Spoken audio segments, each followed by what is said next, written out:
What's going on, everyone? Welcome back to the channel. Moin. Hallo. Servus.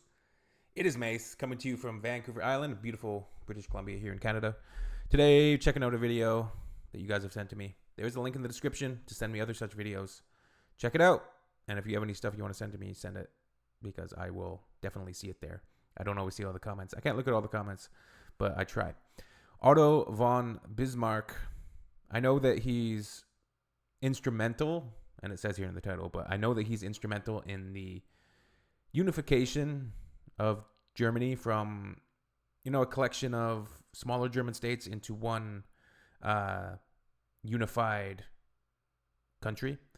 So he lived from 1815 to 1898. So he would have oversaw a lot throughout his life. I believe he was a Prussian politician, and then, like I said, instrumental in the formation of Germany. Let's get into it. Otto von Bismarck, 1815 to 1898. Otto von Bismarck was responsible for transforming a collection of small German states, unifying them into the German Empire, and becoming its first chancellor. His diplomacy of realpolitik and powerful rule gained him the nickname of the Iron Chancellor. His diplomacy of realpolitik and powerful rule gave him the nickname of Iron Chancellor. I'm kind of interested. I really like that phrase and the term realpolitik, and I want to do some more research on that and what it really entails. Is it just a style of diplomacy within politics? Of realpolitik and powerful rule gained him the nickname of the Iron Chancellor. Otto Edward This animation style kind of reminds me of South Park, though, I'm not going to lie. Leopold von Bismarck was born into an aristocratic family at Schönhausen, northwest of Berlin, on April 1st, 1815. His father was a fifth-generation Junker, and his mother came from a family of successful academics and government ministers. A Junker? What are Junkers? Bismarck attended a prestigious school in Berlin, followed by the University of Göttingen. He then entered the Prussian civil service, but was bored of this job and resigned in 1838. For almost a decade, he assisted his father in managing the family estates. In 1847, he married Johanna von Puttkamer and was sent to Berlin as a delegate to the new Prussian parliament. So he's born into a prominent landowning family. So that's always like an advantage.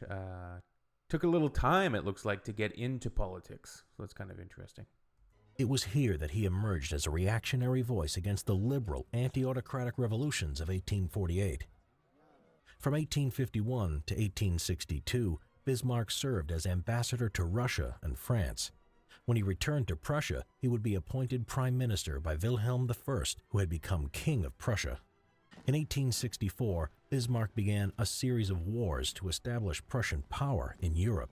With Austrian support, he used the Prussian army to capture the German-speaking territories of Schleswig and Holstein from Denmark. Afterwards, he provoked Emperor Franz Joseph I into starting the Austro-Prussian War in 1866, which ended in a Prussian victory. Prussia then annexed further territory in Germany. Next, he would provoke hostilities with France as a strategy to unify Germany's loose confederations against an outside enemy. This would be called the Franco-Prussian War, lasting from 1870 to 1871. The French declared war, but the Prussians and their German allies were victorious. The southern German states now agreed to join the German Empire. William I was crowned emperor of a unified Germany, and Bismarck was chancellor. Bismarck now concentrated on building a powerful state with a unified national identity. In the 1870s, he pursued a Kulturkampf, or Kulturkampf. So, he's very instrumental and very present throughout significant historical moments in Germany. Hence the name, and I recognize the name even from the beginning of the video. Even a simple Canadian as myself has heard of Otto von Bismarck. But we might not have as much expertise as some. Cultural struggle against the Catholic Church, which he felt had too much influence. He did this by placing parochial schools under state control and expelling the Jesuits, Bismarck aimed to make the German Empire the most powerful in Europe, and in 1879 he negotiated the dual alliance with Austria-Hungary to counteract and check the power of the now allied France and Russia. In the 1880s, Bismarck worked on preventing the spread of socialism by creating a welfare state, establishing national health care, accident insurance, and old age pensions.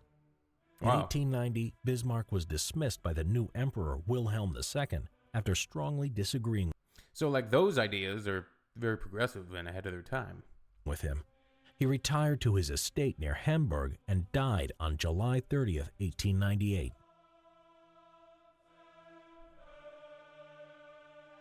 Why do they make him look angry?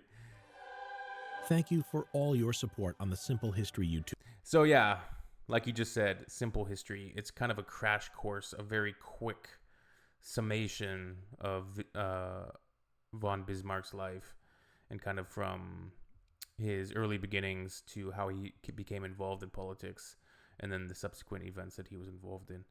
Interesting, though, to know a little about him and how, in a very, very simplified way, how the German Empire, or the modern sort of German state, was kind of formed, at least the history of it anyways. Cool. All right, that's a shorty, but a goodie. We'll see you on the next one. Tschüss, auf Wiedersehen, bye.